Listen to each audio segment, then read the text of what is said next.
Hello everyone. आज का हमारा टॉपिक है इमीडिएट डेंचर, जो कि बहुत इम्पॉर्टेंट है। शॉर्ट नोट में पूछा जाता है, वाइवा में पूछा जाता है, लॉन्ग नोट का पार्ट हो सकता है और बहुत सारे एमसीक्यूज इसमें से आते हैं। तो चलिए स्टार्ट करते हैं। तो वीडियो स्टार्ट करने से पहले अगर आप इस चैनल पर नए हैं तो इसे सब्सक्राइब कीजिएगा और वीडियो अगर आपको हेल्पफुल लगती है तो प्लीज़ इसे लाइक एंड शेयर ज़रूर कीजिएगा। चलिए स्टार्ट करते हैं। Immediate dentures is inserted immediately on extraction of remaining teeth. जो भी हमारे टीथ रिमेन रहते हैं उनके एक्सट्रैक्शन के जस्ट इमीडिएटली हम लोग डेंचर इंसर्ट करते हैं, इसीलिए इसे इमीडिएट डेंचर कहा जाता है।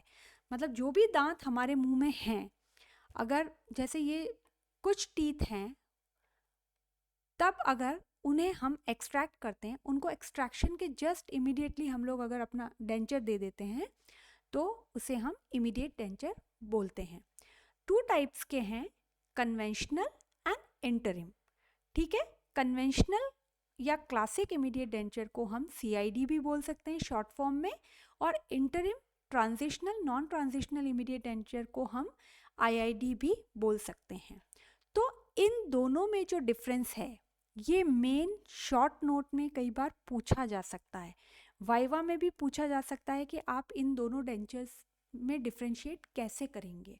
ठीक है, और एक बहुत इम्पॉर्टेंट MCQ मुझे मिला था कि इंटरिम इमीडिएट डेंचर को जेफीस डेंचर भी बोला जाता है। तो ये भी एक MCQ आया हुआ है कॉम्पिटिटिव एग्जाम में, तो ये भी एक इम्पॉर्टेंट पार्ट है। तो हम लोग इसका डिफरेंस को देखते हैं और फिर इसके हम प्रोसीजर को देखते हैं कि कैसे इसे बनाया जाता है। तो कन्वेंशनल और क्लासिक इमीडिएट डेंचर जो रहता है और इंटरिम, इन दोनों का डिफरेंस क्या है? सबसे पहला डिफरेंस तो ये रहता है कि ये जो रहता है इसे हम अपने प्रोसेस, जो हीलिंग प्रोसेस रहता है एक्सट्रैक्शन के बाद, उसके बाद में भी हम रीलाइनिंग के तौर पे कंप्लीट डेंचर को हम इसे कंप्लीट डेंचर के तौर पे इसे यूज़ कर सकते हैं।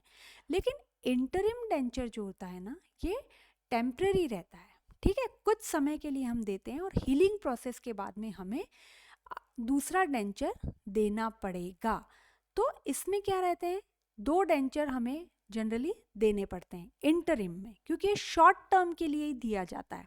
और कन्वेंशनल डेंचर जो है वो उसे हम बाद में रीलाइन करके कंप्लीट डेंचर के तौर पे यूज़ कर सकते हैं। सबसे मेजर डिफरेंस ये है जो हमें पता होना चाहिए। अब और भी डिफरेंसेस हम इसमें देख लेते हैं। कन्वेंशनल डेंचर जो है, conventional immediate denture, long time for treatment completion and it is expensive. ठीक है, एक तो ये ट्रीटमेंट कंप्लीशन को के लिए लंबा समय लेता है और ये एक्सपेंसिव भी है। लेकिन इंटरिम डेंचर जो है वो लेस टाइम कंज्यूमिंग है और ये कॉस्ट इफेक्टिव भी है। ठीक है, and it is indicated when anterior teeth remain. जैसे ये जो हमारा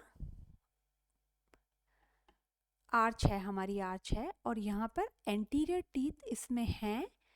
ठीक है, और पीछे जो पोस्टीरियर टीथ है यहाँ पर वो नहीं है। एंटीरियर टीथ अगर हैं तब हम CID देंगे। लेकिन किसी जॉ में या जो मैक्सिलरी आर्च या मैंडिबुलर आर्च में एंटीरियर टीथ भी हैं, पोस्टीरियर भी हैं, और हम चाहते हैं कि इसे इमीडिएट डेंचर दिया जाए। जब एंटीरियर और पोस्टीरियर दोनों टीथ हैं, उन्हें जब हम एक्सट्रैक्ट करते हैं तब हम इस डेंचर को, इंटरिम डेंचर को देते हैं। At placement of denture only anterior teeth are extracted. जब हम टीथ को एक्सट्रैक्ट करते हैं तो उस टाइम पर हमें सिर्फ एंटीरियर टीथ एक्सट्रैक्ट करने होते हैं। मतलब ये जो एंटीरियर टीथ है ना, इन्हें एक्सट्रैक्ट अगर हम कर देंगे और उसके जस्ट बाद हम डेंचर देंगे, तब हमारा जो डेंचर होगा वो कन्वेंशनल डेंचर होगा। और यहाँ पर हमें क्या करना है, इन एंटीरियर्स को भी और पोस्टीरियर्स को भी, इन दोनों टीथ को एक्सट्रैक्ट करने के बाद में हम अगर अपना डेंचर देते हैं तब हम कौन सा डेंचर देंगे, इंटरिम डेंचर दे रहे हैं। ठीक है, and it is indicated when 2 surgical visits are preferable. जब पेशेंट रेडी हो कि हाँ वो 2 सर्जिकल विजिट दे सकता है। तब हम कन्वेंशनल डेंचर देंगे। लेकिन अगर वो 1 सर्जिकल विजिट ही दे तब हमें इंटरिम डेंचर देना पड़ेगा। एंड दिस डेंचर हमने यहाँ बोला ना कि हम इसे सीडी के तौर पे यूज़ कर सकते हैं। तो कैसे कर सकते हैं? रीलाइनिंग करके। अब रीलाइनिंग क्यों की जाती है? जब हम टूथ को या टीथ जितने भी रहते हैं उन्हें हम एक्सट्रैक्ट करते हैं, तब क्या होता है, उसके आसपास जो बोन्स रहती हैं वो हील होती हैं। ठीक है, वो हील होने के बाद में उसका जो इम्प्रेशन एरिया है वो चेंज हो जाता है। जब हमने पहले इम्प्रेशन लिया उसमें और बाद में हीलिंग के बाद में, दोनों के बाद में जो इम्प्रेशन साइट जो है वो चेंज हो जाती है। इसलिए हमें उसे रीलाइन करना पड़ता है और हम उसको रीलाइनिंग के बाद में कंप्लीट डेंचर के तौर पे इस कन्वेंशनल डेंचर को यूज़ कर सकते हैं। लेकिन इंटरिम डेंचर में ऐसा नहीं होता है। यहाँ पर हमें हीलिंग के बाद में न्यू डेंचर देना पड़ता है। ठीक है, ये दोनों में मेजर डिफरेंस रहता है। नाउ प्रोसीजर हम देखते हैं कि जो डेंचर हैं हम इमीडिएट डेंचर को कैसे बनाते हैं। तो यहाँ पर हम लोग कन्वेंशनल डेंचर को देखते हैं। तो हमने क्या बोला, सबसे पहले हम पेशेंट का सिलेक्शन करते हैं। पेशेंट सिलेक्शन कैसे पेशेंट का सिलेक्शन करना है? जब उस पेशेंट के एंटीरियर टीथ जो हैं वो रिमेन हैं। ठीक है, एंटीरियर टीथ प्रीमोलर तक होने चाहिए इसमें, है ना। और अगर पोस्टीरियर टीथ है और पेशेंट रेडी है कि पोस्टीरियर टीथ भी है सपोज कीजिए, और पेशेंट रेडी है कि हाँ मैं 2 विजिट के लिए रेडी हूँ, तब हम लोग उसे कन्वेंशनल डेंचर देंगे। ठीक है, यहाँ पर हम क्या करेंगे, पोस्टीरियर टीथ को सबसे पहले हम एक्सट्रैक्ट कर देंगे। पोस्टीरियर टीथ को हम एक्सट्रैक्ट करेंगे, पोस्टीरियर टीथ को हम लोग सबसे पहले एक्सट्रैक्ट करेंगे और सॉकेट्स को हम हील होने के लिए छोड़ देंगे 3 to 4 वीक्स के लिए। ठीक है, 3 से 4 हफ्तों में हम पोस्टीरियर टीथ हटाने के बाद में हम पेशेंट को हीलिंग के लिए छोड़ देंगे। 3 से 4 हफ्तों के बाद में जब पेशेंट हमारे पास आएगा तब हम लोग प्राइमरी इम्प्रेशन लेंगे एंड डायग्नोस्टिक कास्ट जो है वो हम बना देंगे। 2 layers of wax are applied to dented region. देखिए यहाँ पर देखिए हम क्या कर रहे हैं, ये हमारा सबसे पहला प्राइमरी इम्प्रेशन हमने एल्जीनेट से लिया। देखिए पोस्टीरियर साइड पर जो पोस्टीरियर सॉकेट्स हैं वो हील हो चुके हैं और एंटीरियर टीथ यहाँ पर रिमेनिंग है। ठीक है, तो हमने एल्जीनेट से जब इम्प्रेशन लिया तो हमें ये वाला कास्ट मिला। ठीक है, प्राइमरी कास्ट हमें मिल गया या वर्किंग कास्ट हम जिसे बोलेंगे। अब ये प्राइमरी कास्ट के ऊपर जो ये डेंटेट रीजन है ना, ये जो डेंटेट जहाँ पे टीथ हमारे प्रेजेंट है उस पर हम लोग क्या करेंगे, 2 लेयर्स ऑफ वैक्स अप्लाई करेंगे। ठीक है, 2 लेयर्स ऑफ वैक्स को हमने अप्लाई किया है। अप्लाई करने के बाद में हम पोस्टीरियर रीजन में बॉर्डर मोल्डिंग कर देंगे। इस तरफ हम लोग बॉर्डर मोल्डिंग करेंगे और ये जो स्पेसर है हम इसे हटाने के बाद में हम इम्प्रेशन लेंगे। ठीक है, सेकेंडरी इम्प्रेशन लेने के बाद में हमें मिलेगा मास्टर कास्ट। अब यहाँ पर जो हम इसे पोर कर रहे हैं तो ये हमारा मास्टर कास्ट है। ठीक है, यहाँ पर हमें टीथ मिले हुए हैं, हमारे मास्टर कास्ट में भी टीथ हैं, लेकिन अब हम क्या करेंगे, इन एंटीरियर टीथ को, है ना, anterior teeth in master cast are broken and trimmed up. अब हम इसे हटाकर ट्रिम करेंगे सर्वाइकल रीजन तक। ठीक है, सर्वाइकल मार्जिन जो है उन्हें ट्रिम करेंगे और फिर क्या करेंगे, सर्वाइकल मार्जिन पे ट्रिम करके हम स्मूथ कर देंगे। अब यहाँ पर हम लोग क्या करेंगे, पूरे पे वैक्स की ऑक्लूजल रिम बनाकर हम उसके ऊपर टीथ अरेंज करेंगे। ठीक है, टीथ अरेंज करने के बाद में हम लोग डेंचर को फैब्रिकेट कर देंगे। अब हमारा डेंचर जो है एंटीरियर टीथ के एक्सट्रैक्शन से पहले ही रेडी हो चुका है। समझ में आई बात? हमने क्या किया यहाँ पर, सबसे पहले हमने पोस्टीरियर टीथ को एक्सट्रैक्ट करके सॉकेट को हील होने के लिए छोड़ दिया। फिर हमने प्राइमरी इम्प्रेशन लिया, प्राइमरी इम्प्रेशन लेकर हमने उसका प्राइमरी कास्ट बना दिया। प्राइमरी कास्ट में हमें एंटीरियर रीजन पर हमारे पास टीथ हैं जिसको हमने वैक्स की लेयर से जो है वो कवर अप कर दिया है। देन हमने कस्टम ट्रे बनाई और बॉर्डर मोल्डिंग करी। फिर हमने इन स्पेसर को हटाकर सेकेंडरी इम्प्रेशन लेकर हमने सेकेंडरी कास्ट बना लिया, जो कि मास्टर कास्ट है हमारा।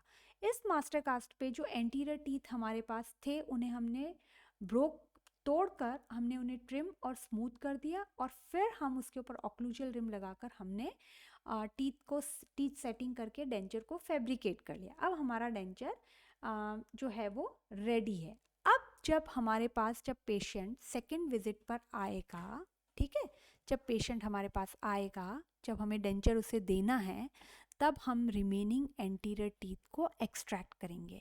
यहाँ पर जो हमारे टीथ थे जिन्हें हमने तोड़कर स्मूथ किया था सिर्फ डेंचर बनाने के लिए, लेकिन एक्चुअल में तो टीथ यहाँ पेशेंट के पास मौजूद हैं, ठीक है। अब हम इन एंटीरियर टीथ को हम एक्सट्रैक्ट करेंगे, और एक्सट्रैक्ट करने के बाद में हम उस डेंचर को इंसर्ट कर देंगे, ठीक है। तो ये मेथड रहता है हमारा कन्वेंशनल डेंचर बनाने के लिए, कन्वेंशनल इमीडिएट डेंचर, ठीक है। लेकिन जो इंटरिम टाइप में रहेगा उसमें क्या रहेगा, हमारे पास सेम चीज़ रहेगी, लेकिन यहाँ पर हम क्या करेंगे, दो कास्ट बनाएंगे। एक तो डुप्लीकेट कास्ट, एक वर्किंग कास्ट, ठीक है, और हम उनमें चेंजेस करेंगे। अब उसमें एंटीरियर और पोस्टीरियर दोनों टीथ प्रेजेंट है, और यहाँ पर हम क्या करेंगे, एक ही विजिट में उन टीथ को एक्सट्रैक्ट करके और हम उन डेंचर को देंगे। लेकिन यहाँ पर डेंचर जो बनाना रहता है ना, वो एक बहुत मेजर टास्क रहता है, क्योंकि इसमें कोई ट्राई इन नहीं है, हम उसे ट्राई नहीं कर सकते हैं, ठीक है। और जो हीलिंग का प्रोसेस रहता है उसका भी हमें ये बात का ध्यान रखना है कि जो हीलिंग प्रोसेस रहता है उसके सॉकेट हील होना, ताकि सेकेंडरी इन्फेक्शन वगैरह कुछ भी होने के चांसेस ना रहें, ठीक है। और यहाँ पर जो इंटरिम डेंचर के अंदर, इमीडिएट डेंचर में जो हम लोग यूज़ करते हैं वो कस्टम ट्रे रहती हैं हमारी, और मटेरियल्स वगैरह जो होता है वो पॉली विनाइल और ये सारी चीज़ें रहती हैं, ठीक है। अब अगर हम एडवांटेज देखते हैं, अब आपको ये क्लियर हुआ होगा, अब हमें एडवांटेज देखते हैं इमीडिएट डेंचर के। There is no edentulous period and maintenance of patients appearance. अब क्या है, इंटरिम डेंचर जो रहता है उसमें क्या होता है, कोई पेशेंट है या सेलिब्रिटी है, वो अपना इडेंचुलस पीरियड नहीं चाहता है, वो चाहता है कि इमीडिएटली डेंचर उसे मिल जाए और उसका फेस जो है वो बेकार ना लगे, ठीक है। तो इमीडिएट डेंचर्स में कोई भी इडेंचुलस पीरियड नहीं रहता है, ठीक है, पेशेंट का अपीयरेंस भी मेंटेन रहता है। और ये बहुत इंपॉर्टेंट पॉइंट है, circumoral support, muscle tone, vertical dimension of occlusion, jaw relationship and face height जो है वो मेंटेन रहता है, उसमें कोई भी दिक्कत चेंजेस नहीं रहते हैं। Then less post operative pain because of protection of extraction site, वहाँ पर कोई पेन नहीं रहेगा। Tongue will not spread due to loss of teeth, teeth के लॉस के टाइम पर टंग में भी कोई हमें स्प्रेड नहीं देखने को मिलता है, नहीं तो टंग स्प्रेड हो जाती है अगर उसे माउथ के ओरल कैविटी के अंदर स्पेस मिले।